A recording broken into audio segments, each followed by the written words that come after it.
Cet urgentologue de la région du Grand Toronto dit qu'il n'a jamais vu rien de tel.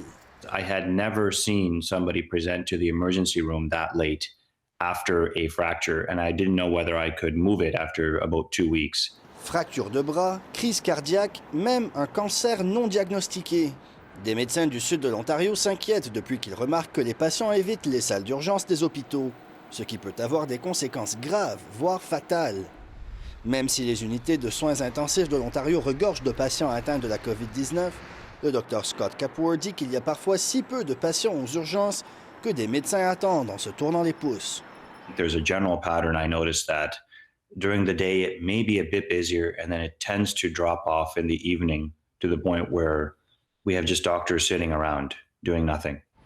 Mais d'autres facteurs peuvent aussi expliquer la baisse d'achalandage dans les salles d'urgence. When you close schools down and you close sporting events down, one of the bigger decreases in groups coming in was kids for traumas and fractures, which are things that happen in falls, things that happen with kids all the time.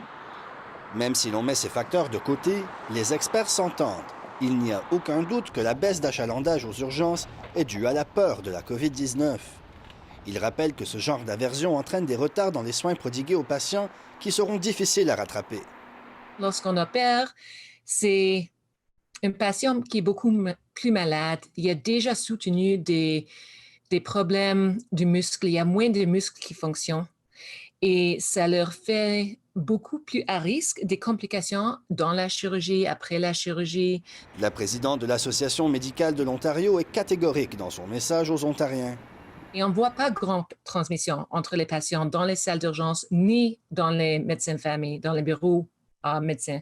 Alors, c'est assez sécure. S'il y a un problème, cherchez d'aide. Selon les experts, la peur des urgences est raisonnable, mais elle est injustifiée, puisque les hôpitaux ont pris des mesures draconiennes pour éviter les transmissions du virus entre les patients. Ici Nicolas Haddad, Radio-Canada, Toronto.